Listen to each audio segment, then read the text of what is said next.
Am I audible to you? Am I audible? Okay. Okay. So now it is exactly 4 p.m. So I would like to start this enlightening section with a very good evening to one and all present here. My name is Abhimanyu Singh, and today we are going to discuss on a very interesting topic of post-mortem examination. Yes, post-mortem examination. So, before starting this topic, I would like to make you all clear regarding the basic things in this concept regarding the postmortem. Like for example, if we say this word postmortem, it is a very general word. Many of you have came towards knowing this term very well, but no one understands the true meaning behind these words. The first word in this proper sentence, or you can say proper form, is a post-mortem examination or post-mortem report. So there are two types of examinations, which is ante-mortem and post-mortem, which are being conducted on a dead body. Now let me tell you all that why there is a need for post-mortem examinations, or what is exactly post-mortem examination means. So generally what happens uh, when death of a person occurs, death or a murder has been committed to a person, or like these things, we all are a living person, and we can be dead by basically four things. One is homicide. Now the term homicide means when a human being kills another human being, that is a homicide. The second thing is that, which is suicide, when a person commits hang himself by way of hanging himself, he commits suicide. That is another way of killing a person. The third thing is accident. Like for example, if a person can be dead by way of accident, by means of accident, like he met with an accident with a car, or he met with an accident in a truck, or by accident his head has been chopped off in a machine, or through like this thing. Whenever death occurs through an accident, these are the modes by which a death can occur. The first is homicide, second is suicide, third is accident. The fourth mode is natural. A person can be dead by a natural means also, like he has become old age due to old age sufferings and due to a particular disease. That death is a natural way. So that the fourth mode is natural mode. Now the most important thing is that under this concept of postmortem is the deaths which are caused by undetermined ways. Like for example, the cause of the death, or which is not determined by just seeing the body, or by just doing the natural inspection. The police or the other person are unable to determine the main cause of the death, that by what cause or by which cause this person has been dead, or death has been occurred to this person.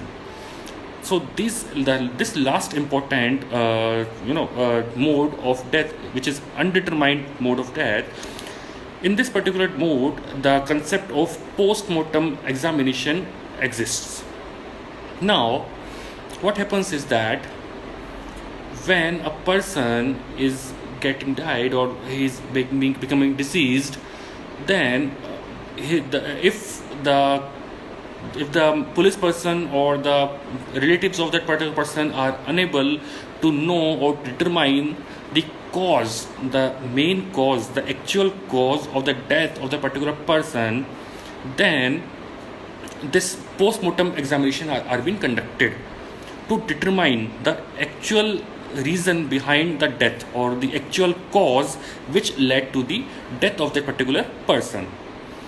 So there are two types of examinations which I was talking about. One is antemortem and second is postmortem. So in antemortem, what happens is we test or we examine the body, and we test all the injuries, all the happenings before his death. Like for example, if a person X has been dead, now we want to do his antemortem examination.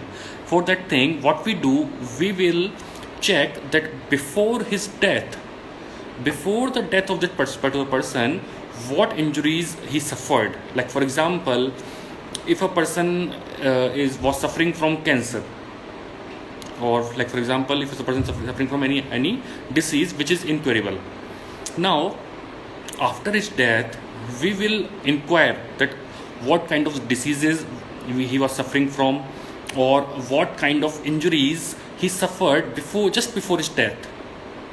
And post-mortem is like the injuries after his death. Like for example, let me give you examples. Antemortem is before death and post-mortem is after that. That is the basic difference between both of these. Now if we talk about the manner of death, we have already discussed all the 4 points or all the 5 points regarding the manner of the death. The next thing is that we need to understand here is what is medico-legal post-mortem in India. I am using the term medico-legal. The reason behind using this term medico-legal in India is because we do post-mortem just for the sake of doing the legal framework, or calculating all the causes, or showing all the causes, all the reasons of the death of that person, because we need those reasons in our legal fight or in the legal way. Because the basic motto behind doing the post-mortem is getting information regarding the death of that particular person, which we require, which we need in the court of law to give evidence regarding the causes of the death of that particular person. Now in forensic pathology, the pathology is termed as the science of the science in which we study all these forensics and other things like postmortem, etc. It is called as pathology. So in forensic pathology, post-mortem examination is called as autopsy. You all are law students, I guess, and you must have already heard about this term autopsy. So in forensic pathology, the term post-mortem report or post-mortem examination is termed as autopsy. So sometimes we say it as autopsy report, or sometimes we say it as post-mortem report. It is one of the same thing. Now the purpose behind making autopsy or medico-legal post-mortem is to determine the cause and manner of death. That what was the cause and what was the manner in which the death of that particular person has been caused. Now there are two kind of autopsy here, which we are going to discuss here. Is one is a medico-legal autopsy and second is clinical autopsy. In medico-legal autopsy, like here we are discussing the two types of post-mortem examination or medico-legal post-mortem. They are medico-legal autopsy and second is clinical autopsy.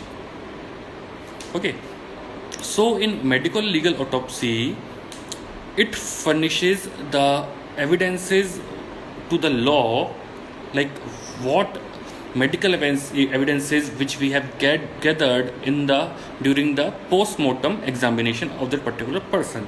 That is medico-legal autopsy, which gives us legal evidences in the to show in the court of law. That is called medico-legal autopsy. Now in the second thing, if we talk about clinical autopsy, in clinical autopsy, physicians are sure that the person died in a natural way or in a natural mode. The death of that person was natural.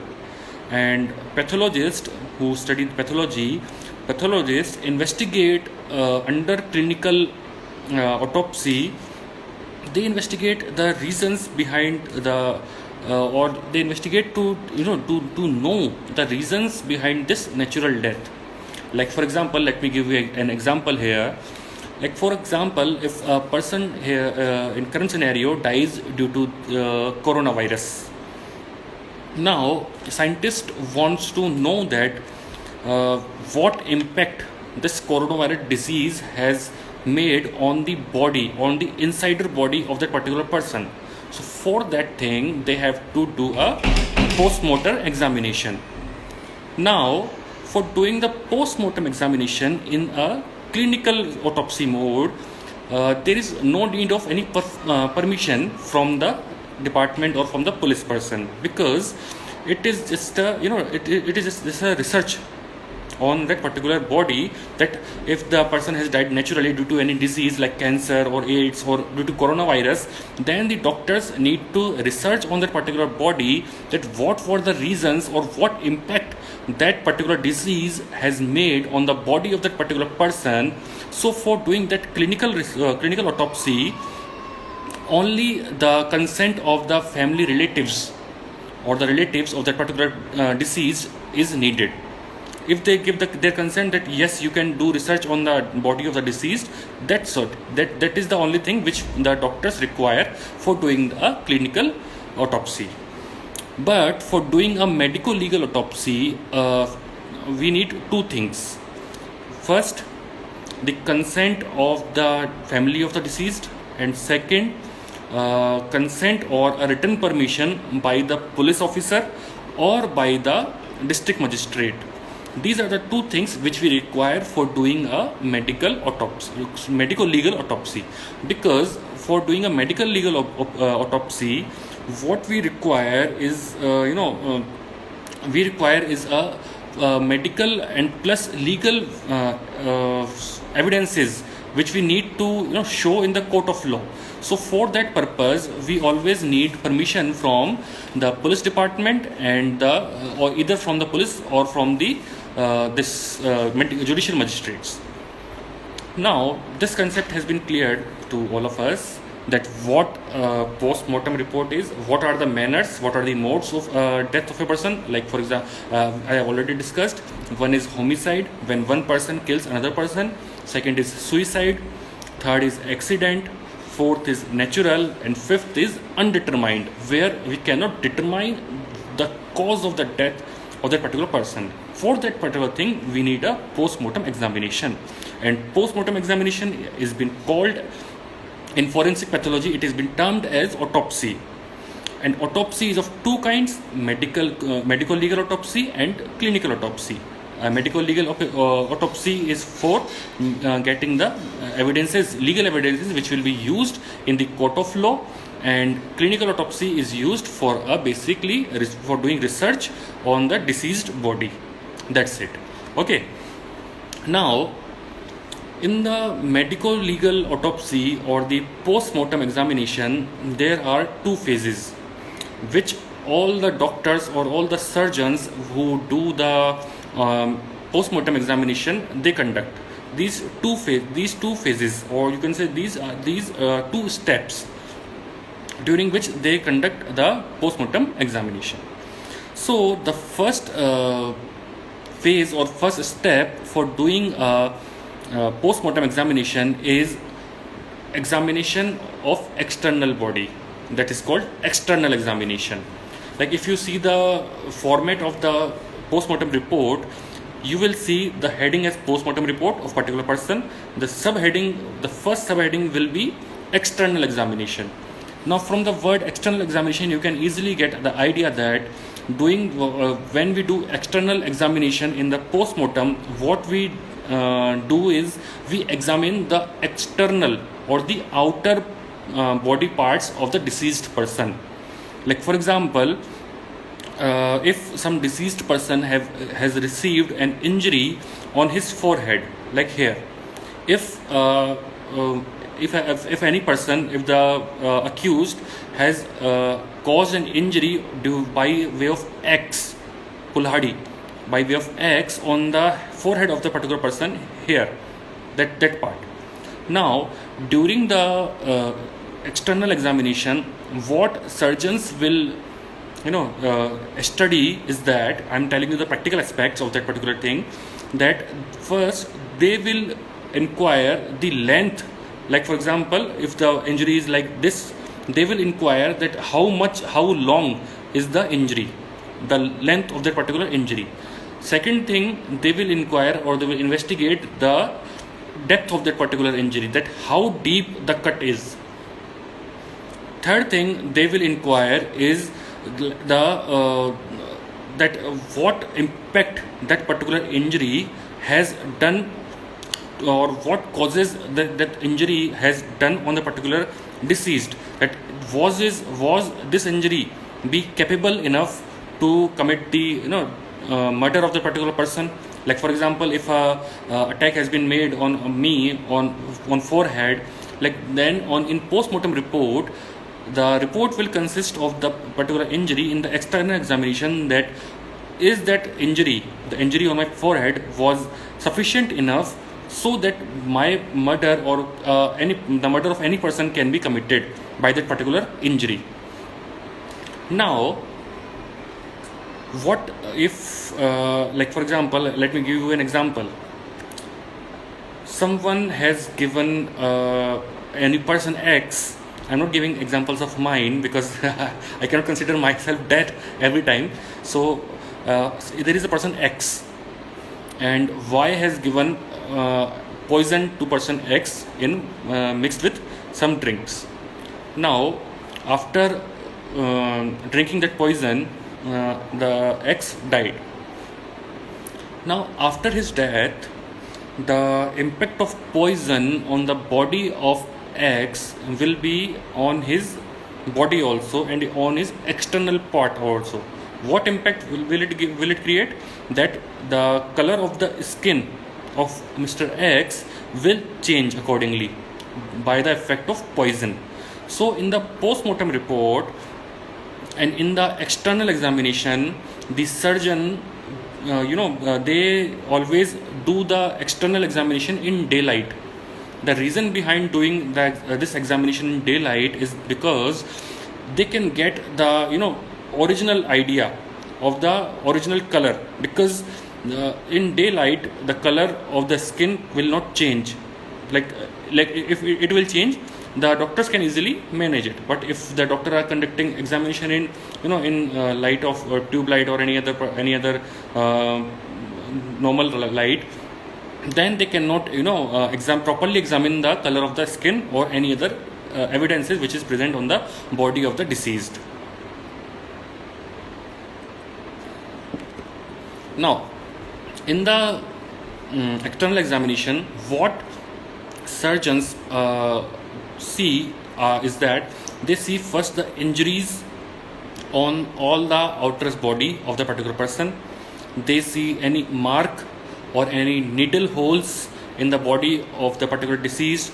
They see the bruises or the abrasions on the particular body. In the for concluding this thing, I would like to give an example that in rape with murder cases, there is a case of rape with murder. The finger marks of the accused are of utmost importance while doing the external examination, because the fingers of the accused will be obviously on the outer or the external part of the body. So during the post-mortem examination, we can easily get the fingerprints of the accused on the body of the deceased, over which a rape and murder has been committed. So in the case of rape and murder, the external examination is also of utmost importance, because it gives very much or certain number of evidences which can be produced in court of law, and the liability of accused can be fixed in the court of law by giving those evidences which are being searched in the external examination during the post-mortem examination. The next thing after the external examination is internal examination. First, the surgeons do the external examination, that they check the body from head to toe. From head to toe means they check everything. The surgeons check everything, like from head to the hairs of that particular person, and from the nails of the toe. They check of the thumb finger of the foot. They check everything. The doctors or the surgeons check everything while doing the post-mortem examination and while doing the external examination, because an evidence can be get from the hairs also, or from the nails also. From the nails, and or if, like, for example, I will give you the example. If a person has scratched the face of a particular thing of a person, like for example in case of rape, a girl has scratched the face of accused. Now in the nails of the girl, the skin or some type of evidence will be there, will be present in the nails of the particular of the girl whose rape has been committed by the accused. So by examining those external factors, the surgeon can easily get the evidences which can decide the culpability of that particular offender. Now after the external examination, I would like to discuss is internal examinations. External is outer part, internal examination is internal part. Now internal examination is being conducted to collect the evidences of internal injury. Like for example, if a person gives a blow on the chest, now on the outer side there is no injuries visible, but in the inner side this blow can damage the heart or can damage the lungs of the particular person, which are sufficient to cause the death of that particular person. So this is the internal examination which is conducted during the post-mortem examination. Now during the internal examination, there are basically three categories to do internal examination, or we can say there are, in legal words, in legal language, if we say that there are three cavities which the doctors or the surgeons do test while doing the internal examination. These three cavities are, first is carnal cavity, second is thoracic cavity, third one is abdominal cavity. In carnal cavity, there are basically 2-3 things. Like for example, it is mostly related to the face of the particular person. In carnal cavity, the skull or the mind of the particular person, or the base of skull or the neck, these are the things which are examined during the internal examination. The first part is skull. The second part is the whole body from your shoulders to your stomach. This comes under the concept of thoracic cavity, like for testing your lungs, for testing your heart, for testing your stomach, or small intestine, in large intestine. There are many things in our body which need to be tested while doing the internal examination, because for getting information or for getting evidences regarding the cause of the death, we need to purely discuss or research or examine all the parts, each and every part of the body. So each and every part of the body is being examined in the internal examination. It is a very tough, or which is very dangerous also for doctors to get infected by this particular examination. So it is also very tough examination, because it is conducted on all the inner parts of the body. And the third part is abdominal part, which consists of kidneys and all the gallbladder, liver, etc. These things are considered under the abdominal part. So in the internal examination, what surgeons do basically is they check the internal parts of the body to get evidences which can be presented, which can be made in the post-mortem report. By that they can easily define the cause of the death of a particular person. Like for example, in the case of giving poison, when a person is given poison and death has been occurred or caused of that particular person, what happens is that the internal parts of the body get affected by the poison. Now surgeons test or examine those internal parts, and they write the reason of the death of the person. The death of the person is being caused by giving him the poison. So that is post-mortem examination, which the doctors generally conduct by way of either external examination or the second is internal examination. These are the two phases which doctors conduct during this post-mortem examination. Now I would like to talk about the purpose, why it is necessary or why post-mortem examination is being conducted. The first purpose for conducting a post-mortem is that to know the exact cause of the death. Post-mortem examination are being conducted. First is to know the exact cause of the death of a particular person. Like for example, a person is lying on a bed. Like for I don't want to give that particular example, but it is very recent case, so I have to give the example of Mr. Sushant Singh Rajput, that his body was lying on a bed. Now, by seeing the body, the police person can easily get an idea that yes, by seeing the mark on his neck, that he has hanged himself from the fan by the use of his bed sheet, by seeing the mark on the neck. Now, what if he was administered poison before he was hanged on the fan? Or what if there was some other internal injury which caused his death? So for getting information, for getting evidences regarding all these things, post-mortem report is very necessary to get the exact cause of the death. Now, there must be a post-mortem report. Post-mortem examination has been conducted into Mr. Sushant Singh Rajput also, of which report has to become, and it will definitely, according to me, it will definitely give some evidences regarding the exact cause of the death of the great actor. The second point, the second purpose for doing the post-mortem examination is that to find out the circumstances of the death. Like for example, under which circumstances the death of that particular person has been occurred.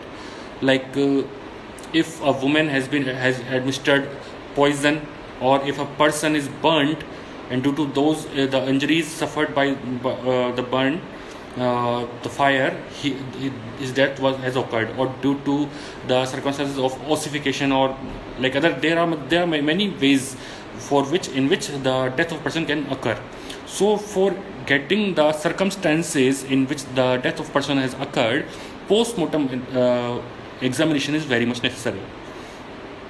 The third point under which we want to discuss is that under this purpose is to establish the identity of the deceased. Like for example, in most of the rape and murder cases, what accused do is that they destroy the face of particular victim. Like after committing the rape, what accused do is first they murder that particular girl, and after murdering her, they destroy the face of the particular girl so that her identity cannot be revealed. No one can know that this was the identity of the particular girl. So for getting the identity of the deceased, post-mortem has been conducted. Like they will give the exact details, or like they will get to know about the DNA of the particular deceased, by which the identity of the deceased can be known. The fourth and most important point is that the period of the post-mortem report knows or gives us the period during which the deceased survived after receiving the injuries. Like for example, if a person met with an accident and he survived for at least 1 hour, this also can be examined or can be researched during the post-mortem examination. This is also very helpful because if we get the exact time, like for example, the deceased was live for 4 hours before dying, so that he got very much time to save himself or to call any other person. That can be determined in the post-mortem examination. So this is the purpose of post-mortem examination, for which the examination is being conducted by the police person and by the request of the police person, and it has been conducted by the surgeon in the medical hospitals. The next purpose for conducting post-mortem examination is to know the type of weapon which is used for murdering the particular person. Like for example, if the murder is caused by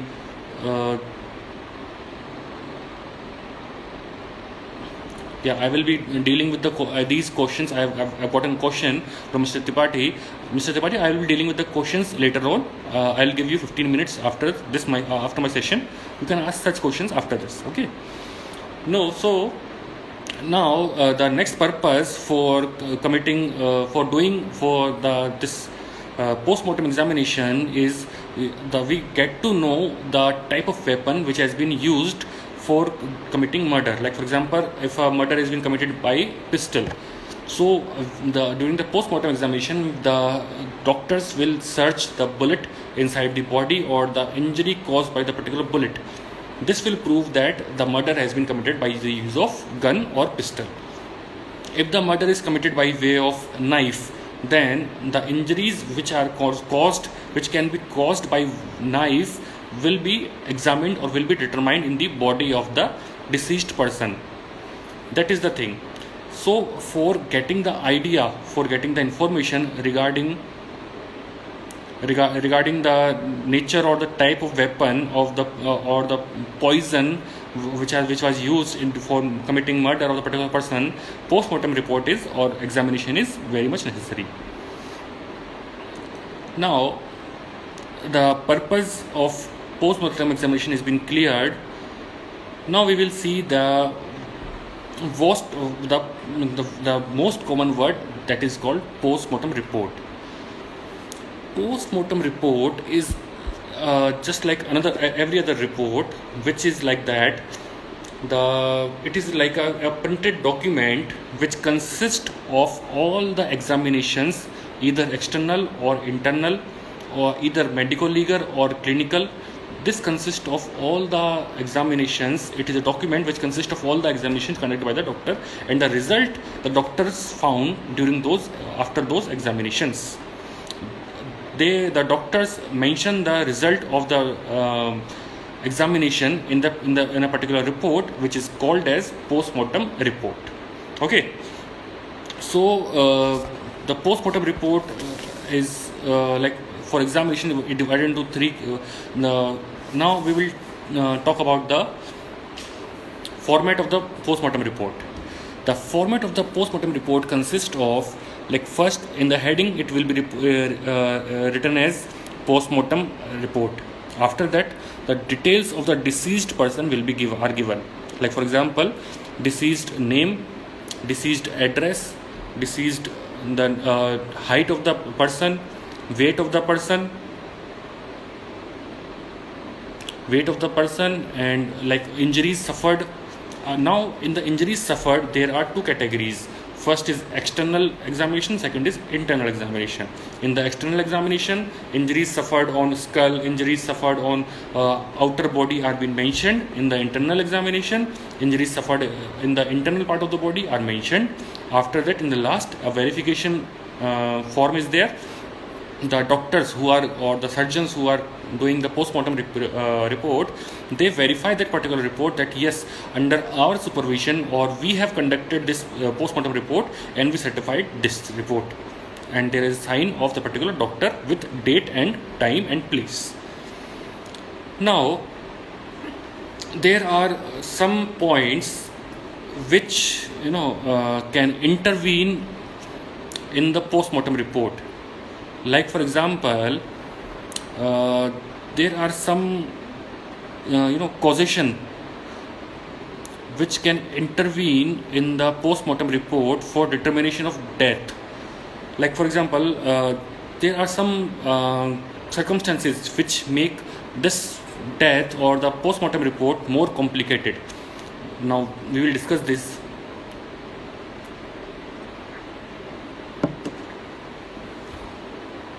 The first is Like for example, I'll explain everything with examples. Okay. Like first thing, for example, someone has stabbed a person 2-3 times. Now it depends on the injury and the gravity of the injury, that the 2-3 steps in by knife can be sufficient to cause the murder of the particular person.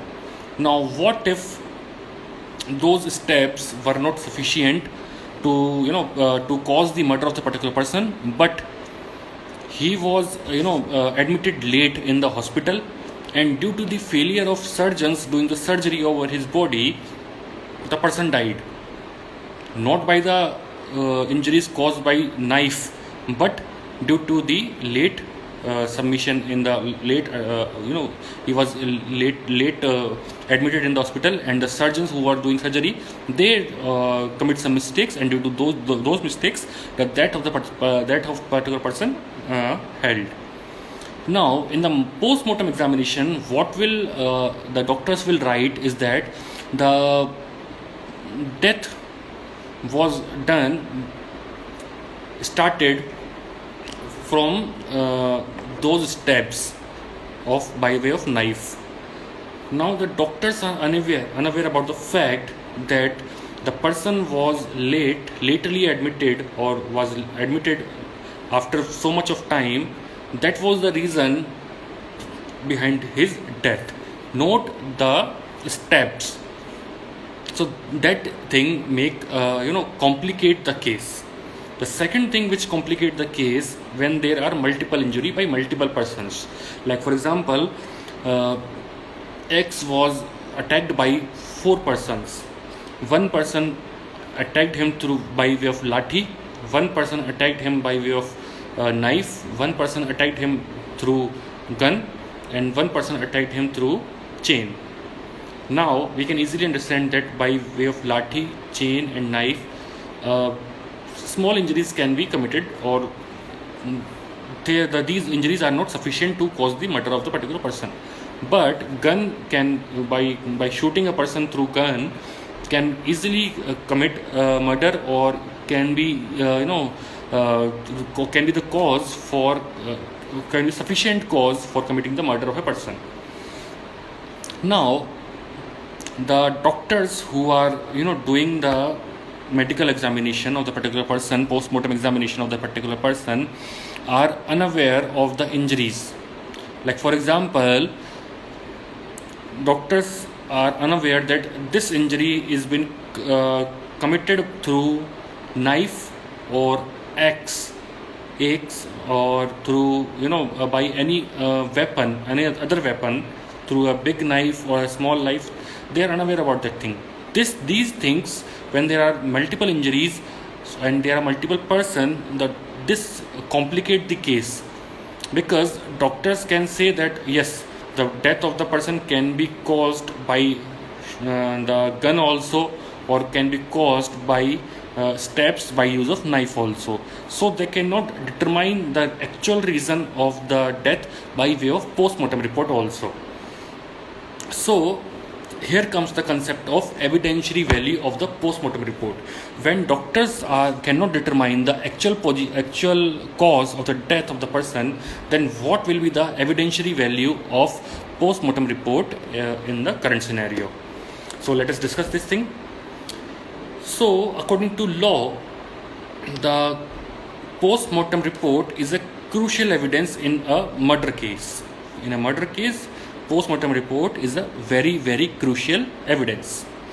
But it is not a substantive piece of evidence.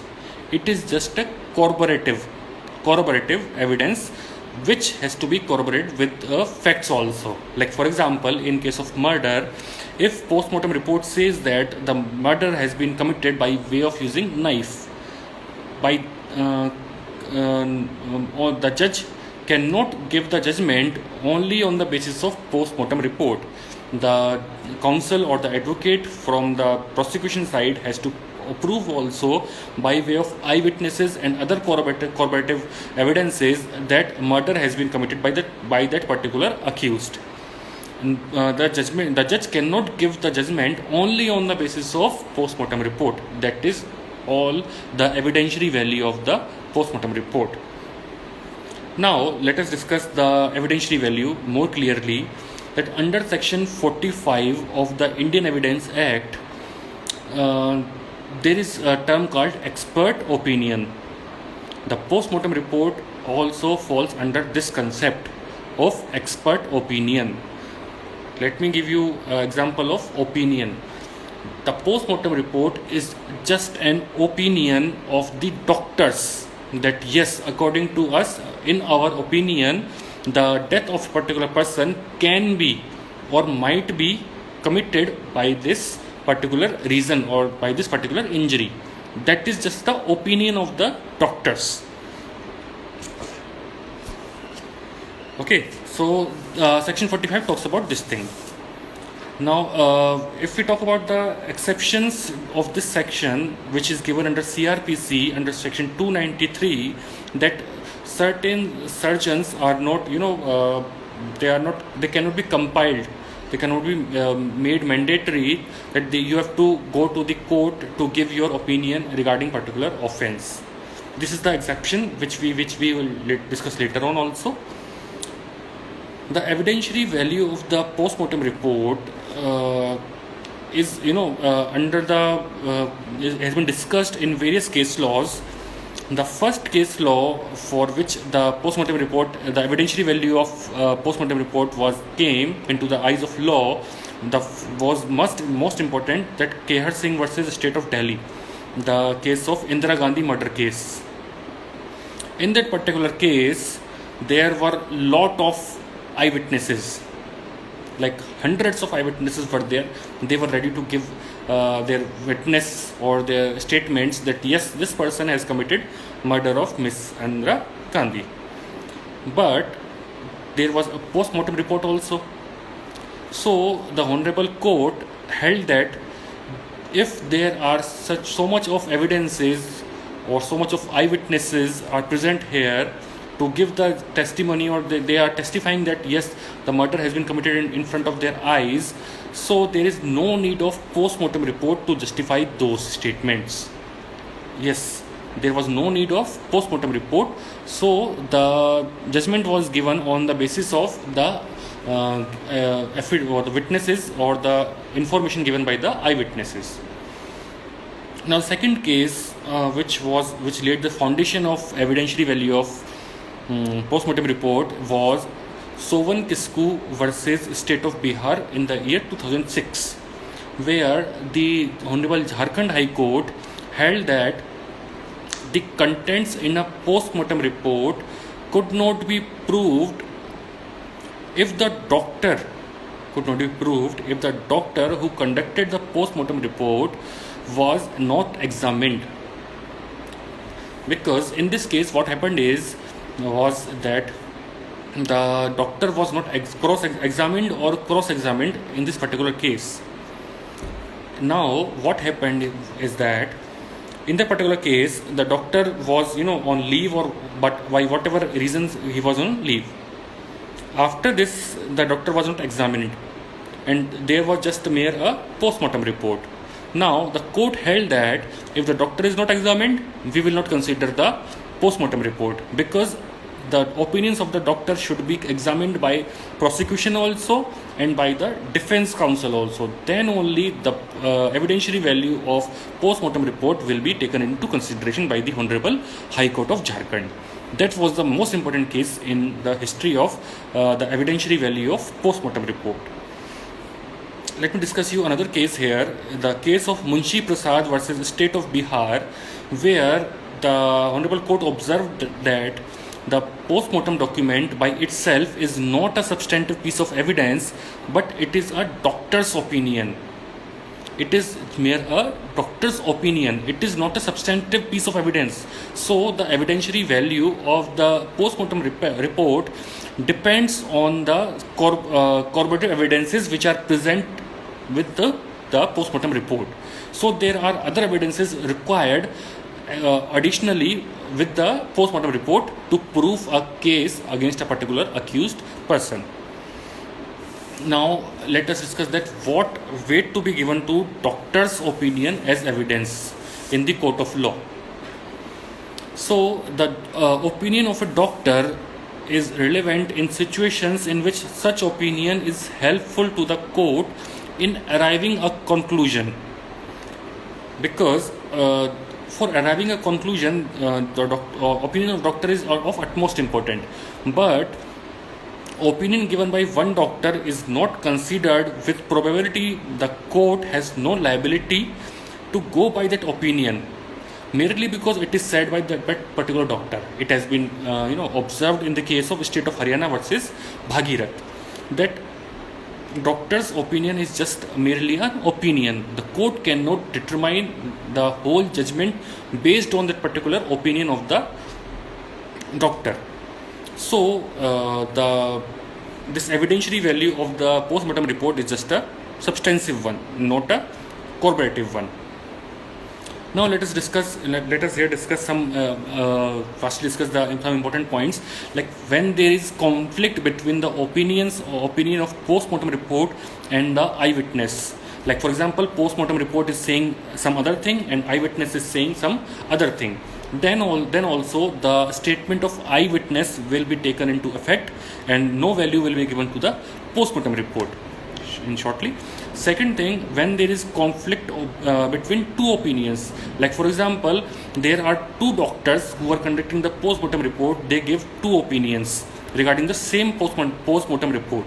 Now the opinion of that particular doctor, which is related to the eyewitness or which can corroborate the facts, that opinion of that particular doctor will be taken into consideration if there is conflict between opinion of two doctors.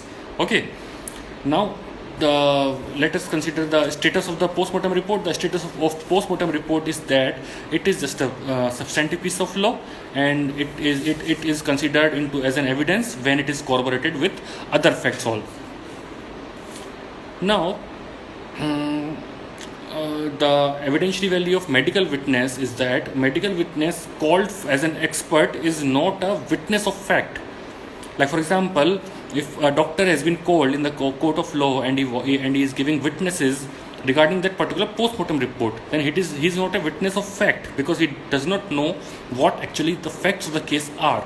He is just giving his opinion by reading the body or by examining the deceased body. That's it. So the opinion of the medical expert is just the opinion of a particular person and not be taken as witness of the fact. Now in the end, I'm going to take the time for questions also. I would like to conclude this session by saying 2-3 things which we have discussed here. Like the first thing is that the purpose of conducting post-mortem report is to determine the exact cause and the manner of the death. First thing. The second thing is that the medico-legal autopsy shall be conducted only if there is a requisition from police officer. Third thing is that after the completion of the entire process, the forensic surgeon shall prepare a detailed report which will be called as post-mortem report. And the last thing is that the post-mortem report is a crucial evidence in murder cases, but it is a substantive piece of evidence, and if it is corroborated with other facts, then it is a very good evidence. That is all from my side today. And if you guys have any question, you can ask in the comments, and I will try to answer all those questions. Thank you. Are there any questions?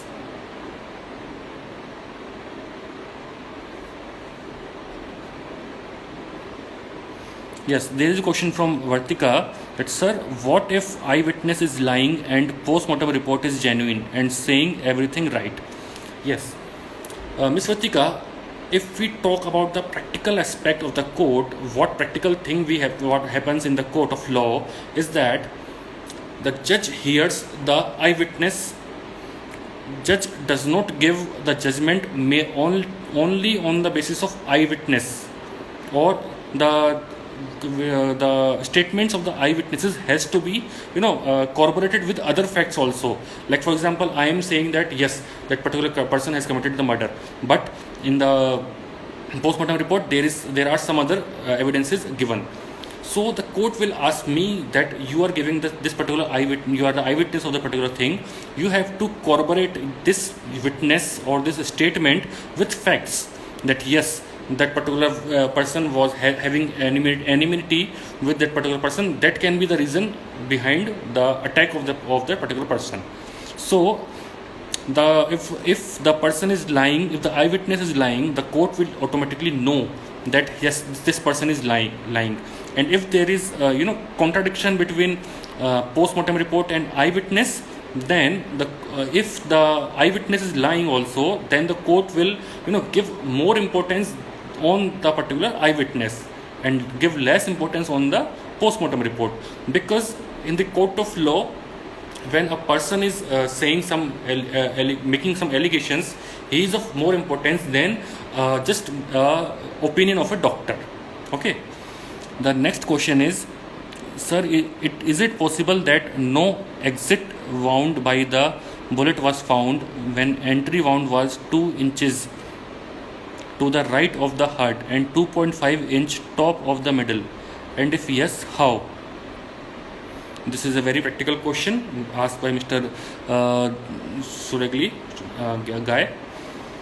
Yes, it can be possible that no exit wound of a particular of the bullet can be found, because the bullet can stuck in any part of the body, and it can be stuck, and the exit wound cannot be found during the post-mortem examination. It can be possible. And if it is possible that what was the question, wound was 2 inches.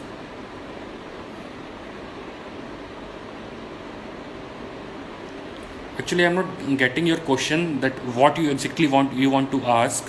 That found when entry wound was 2 inches to the right of the heart and 2.5 inch top of the middle. And if yes, how? There are many circumstances. There are many cases in the post-mortem report that yes, the bullet was was stuck inside the body of the particular person. The bullet was stuck in the heart of the person, and there was no exit wound. This inch thing is is unclear to me. So please ask the question clearly.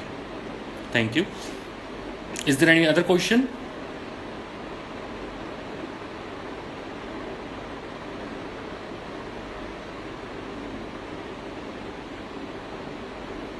Okay, so I guess there are no such questions. Okay. Sir, what if the bullet was fired from a point blank range and yet no exit was found? Okay, I got your question. Now, yeah, I got your question. That yes, bullet was found from this thing, like the pistol was kept on head and the bullet was found. Okay, is it possible? Yes, it is possible. There are many cases where bullet was started from the head only, and the bullet was fired from this distance, and there was no exit point from the back side. There were many cases. It is possible that bullet can stuck in the skull of the body. There can be possibility regarding this thing. Okay. Because the bones inside our body are very, very strong, so it can be possible that the bullet which is fired on point blank range can stuck in the head or in the skull of a particular person. Okay, so I guess there are no other such questions. I would like to end here. So I would like to thank Desi Legal, Desi Kanun, for giving me an opportunity to to do this session. Thank you so much.